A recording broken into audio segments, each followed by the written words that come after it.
Welcome to the Same Side Selling Podcast. I'm your host, Ian Altman. One of the most common questions I get has to do with sales presentations. And people ask me, what should I include when I go to meet with a prospect? What should be in my PowerPoint presentation? That's what we're going to talk about on today's episode. You're all set. You're ready to go to your meeting. You show up and you have your PowerPoint presentation. Maybe you're really advanced and you're using Keynote. Maybe instead of Keynote, you're using some other AI-driven tool, using Beautiful.ai, pick it. It doesn't matter what tool you're using. But nonetheless, you walk into the meeting and you're ready to give the presentation of your life. Here's the problem. Your customer isn't thinking, oh, wow, I'm about to see the best presentation ever. Your customer, on the other hand, is thinking, oh, great, there's an HDMI cable. There's a projector or a screen in our room, and this person's about to speak. I'm going to catch up on some much needed sleep right now. Because it's nap time, I can get a good rest right now, and this is going to be fantastic. In fact, this is probably the best rest I'm going to get all week. I hope my Fitbit is dialed in with this, and I'm hoping the presentation goes at least 3 hours so I get a good score on my Fitbit. It counts towards my sleep. Big mistake. So part of our challenge is that we walk into a meeting and we've set no expectations in advance. So the client is thinking, oh, you're going to give us a presentation. The problem is when we leave that meeting, the client doesn't think, wow, they really understood us.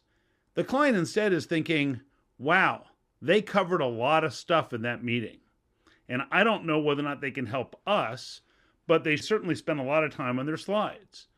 Because what's in a typical presentation? Where a typical company's presentation includes 5 or 6 slides about your company. It may even include a picture of the building that you work in. Like anybody cares.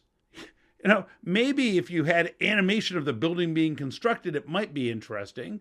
But otherwise, there's really no reason to talk about your building. Then there'll be a bunch of slides that talk about your products and services.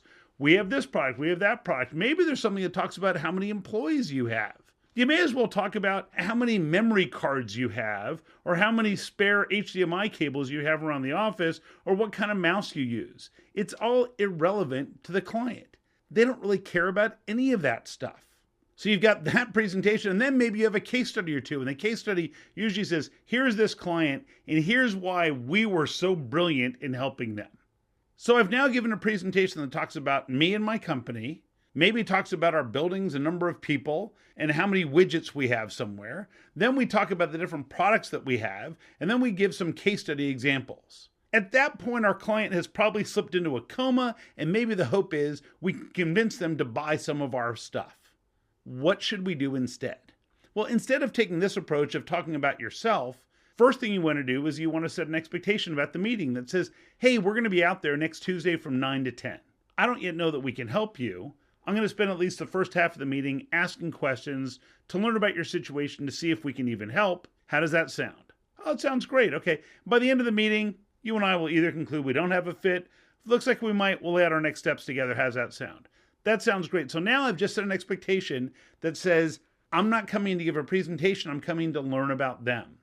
It allows us to navigate through the same side quadrants that we teach in same side selling. It's in chapter 4. It's on page 76 of the actual paperback and hardback of the book.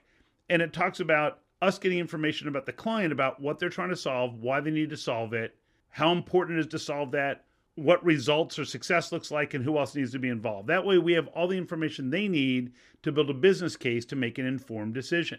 If you want to have a PowerPoint, what you can do is you can do what I call the Jeopardy board. So the Jeopardy board is similar to the board game Jeopardy. People get to pick a tile. You can create a grid on the page with different topics.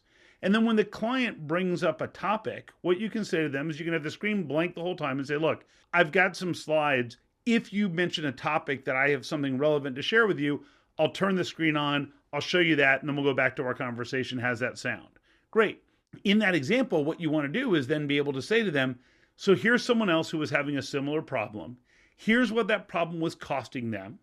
Here's why it was important enough for them to solve it. Here's what they were looking for in terms of an outcome. Fortunately, we were able to help them. And here's the outcome that they had. They ended up with this great outcome that's really almost utopian. How similar or different do you think that would be to your situation? And now I turn off the screen, and now I'm back to a conversation. And in PowerPoint, you can just hit the letter B, and it'll blank the screen, and they'll just get a black screen. And once that happens, the customer says, oh, now I'm back to this conversation. If I leave the PowerPoint up the whole time, we've been taught since we were in kindergarten that it's nap time. And now I can catch some Z's. Remember, when you're going out to speak with people, it's not about you, it's about them. You can either show up as someone who is there to sell something or someone who is there to solve something. We want to make sure we're showing up as someone who is there to solve, not sell. If you look, sound, and act like a stereotypical salesperson, you're likely to get the response, no thanks, just looking. If instead I show up as someone who's there to solve, if I navigate the conversation so that we're having a discussion about what the client's trying to solve and how we might be able to help them, that's how we shorten sales cycles, shift the focus from price to results, and achieve better outcomes across the board. If there are topics you'd like me to address, just drop me a note to ian@ianaltman.com, and I will see you next time on the Same Side Selling Podcast. So long.